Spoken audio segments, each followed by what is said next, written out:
नमस्कार, आदाब। आप देख रहे हैं खबर अड्डा और मैं हूं आपके साथ सुंबलीरम।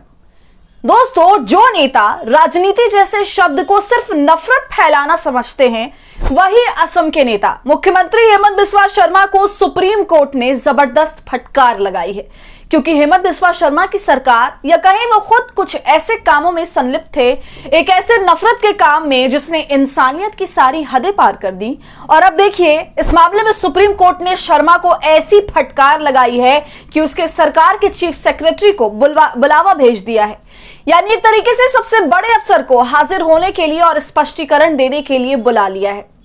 तो दोस्तों, क्या है पूरा मामला, कैसे हेमंत और उसकी सरकार अब अपने कुकर्मों की वजह से फंस गई है, सब आपको इस वीडियो में बताएंगे। तो आप वीडियो में अंत तक जरूर बने रहिएगा। दोस्तों, हेमंत बिस्वा शर्मा आसाम के मुख्यमंत्री, वो कभी कांग्रेस के युवा नेता हुआ करते थे और ऐसा होने के नाते नरेंद्र मोदी की बड़ी आलोचनाएं किया करते थे। और आपको जान के हैरानी होगी कि ये नफरती नेता एक वक्त पर कभी सेक्युलरिज्म की बातें किया करते थे। तो वो एक वक्त था जब ये सारा कुछ वो किया करते थे, लेकिन फिर एक घोटाले में फंसे और घोटाले में फंसे तो ईडी का केस बन गया। और ऐसा होने के साथ ही इनके ऊपर गिरफ्तारी का साया मंडराने लगा। और सिर्फ यही नहीं, बल्कि इनकी पत्नी भी इस घोटाले में और केस में मुलव्विस थी। उनके ऊपर भी जांच चल रही थी। फिर उन्होंने सोचा कि अब हद हो गई है, मेरा सफेद कुर्ता घोटाले कर कर के बहुत काला हो गया है। तो चले अब भाजपा की वॉशिंग मशीन में धुल कर आ जाते हैं। और उसके बाद की कहानी आप सब लोग जानते हैं। उसके बाद नरेंद्र मोदी जी के साथ चले गए, वो बीजेपी में चले गए। और उसके बाद लगातार ये साबित करने में लगे हैं कि देश में उनसे ज्यादा मुसलमानों से नफरत करने वाला कोई नहीं है, उनसे ज्यादा जहरीला नेता कोई नहीं है, उनसे ज्यादा नफरती बयान देने वाला कोई नेता नहीं है। इन सभी कैटेगरीज में हेमंत बिस्वा शर्मा को कोई नहीं बीट कर सकता।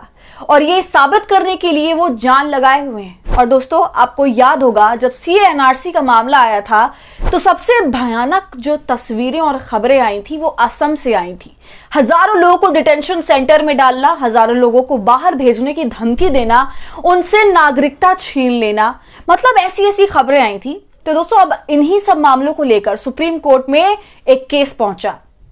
केस लमसम यह था कि जिन लोगों को फॉरेनर बताकर, जिन लोगों को विदेशी बताकर डिटेंशन में डाला जा रहा था, जिनको देश के बाहर भेजने का, डिपोर्ट करने का पूरा इंतजाम कर लिया गया था, जाहिर है वो लोग अपनी आखिरी उम्मीद लेकर सुप्रीम कोर्ट पहुंचे। सुप्रीम कोर्ट में इसी डिटेंशन वाले मामले में जो बेंच थी, उसमें जस्टिस अभय ओका थे और जस्टिस एनके सिंह थे। उनके सामने सुनवाई चल रही थी।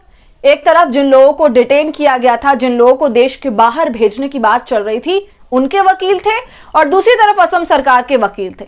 और फिर असम सरकार को सुप्रीम कोर्ट ने बहुत बुरी तरह से फटकार लगाई है। और वो इसलिए लगाई क्योंकि असम सरकार ने इतने बड़े मामले में केवल एफिडेविट सबमिट किया हुआ था और इसी के आधार पर उसने लोगों को डिटेन किया हुआ था, और वो एफिडेविट भी डिफेक्टिव था। इस पर सुप्रीम कोर्ट ने कहा कि आपने जो एफिडेविट सबमिट किया है वो एफिडेविट डिफेक्टिव है। देखिए, इस पे खबर भी मौजूद है। दोस्तों, सुप्रीम कोर्ट ने असम सरकार को फटकार लगाई, दोषपूर्ण हलफनामे को लेकर मुख्य सचिव को तलब किया। खबर में आगे लिखा है कि सुप्रीम कोर्ट ने बुधवार को असम सरकार को एक दोषपूर्ण हलफनामा दायर करने के लिए फटकार लगाई, जिसमें मटिया ट्रांजिट कैंप में 270 विदेशियों की हिरासत में रखने के कारणों को स्पष्ट करने में विफल रहा। तो सुन रहे हैं आप दोस्तों, जब इस सरकार की नियत ही डिफेक्टिव है तो जाहिर है इनका एफिडेविट भी डिफेक्टिव ही होगा। ऊपर से इनके पास कोई स्पष्टीकरण भी नहीं है कि क्यों इन्होंने 270 विदेशियों को हिरासत में रखा हुआ है।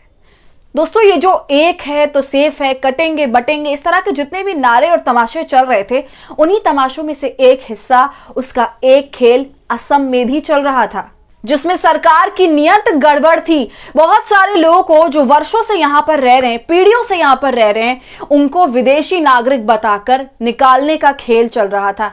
चुनावों के समय इन्हीं लोगों को असम के सीएम बांग्लादेशी बता रहे थे और इन मुसलमानों के खिलाफ मुहिम चला रहे थे, लोगों के दिलों में नफरत फैला रहे थे, घुसपैठिया कह रहे थे इन्हें। लेकिन जब इस सब को प्रूफ करने की बात आई, तब इस सरकार की सिट्टी पिट्टी गुल हो गई।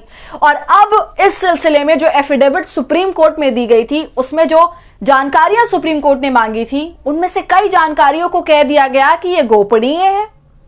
सुन रहे हैं आप, कई सारी जानकारी को बोल दिया गया कि ये गोपनीय है, सीक्रेट है, इसे हम सामने नहीं ला सकते, और इसी पर कोर्ट भड़क गया। असल में 9 दिसंबर को सुप्रीम कोर्ट ने 6 हफ्ते का समय दिया था असम सरकार को ये बताने के लिए कि जिन 270 लोगों को आपने फॉरेन नेशनल कहा गया है, ये भारत के नहीं है, ये विदेशी हैं और ट्रांजिट कैंप में रखा गया है, उनके डिटेंशन के लिए, डिपोर्टेशन के लिए क्या प्रोसेस किया गया है, उसके पीछे आखिर क्या लॉजिक है, ये सारा कुछ सुप्रीम कोर्ट ने पूछा था। अब जब असम गवर्नमेंट ने अपना एफिडेविट लगाया है तो सुप्रीम कोर्ट का कहना है कि ये एफिडेविट डिटेनिंग के लिए, यानी उनको गिरफ्तार करने के लिए कोई जस्टिफिकेशन नहीं देता। यानी ये एफिडेविट ये नहीं बताता कि आखिर उन लोगों को गिरफ्तार किस बात के लिए किया गया है, जो उनके ऊपर आरोप लगाए गए हैं उन आरोपों को ये वाला एफिडेविट साबित नहीं करता। साथ ही जिस तरीके से तथ्यों को गोपनीय रख लिया गया है तो ये बिल्कुल साबित नहीं करता कि ना ही कोई लॉजिक देता है कि लोगों को डिटेन करने का। दूसरी बात, एससी ने कही कि उसके निर्देशों का पालन नहीं किया गया। इसलिए सुप्रीम कोर्ट ने अब यह आदेश दिया है कि अगली बार जब इस मामले में सुनवाई हो तो असम सरकार के chief secretary virtually video conferencing के थ्रू हाजिर हों। तो समझ गए आप दोस्तों क्या खेल चल रहा है, और इस सब का सिर्फ एक ही मकसद है, मुस्लिम वोटों को काटना, उनकी संपत्ति को जितना हो सके जब्त करना। और ये गोपनीयता वाला खेल भी मोदी सरकार बहुत वक्त से खेल रही है।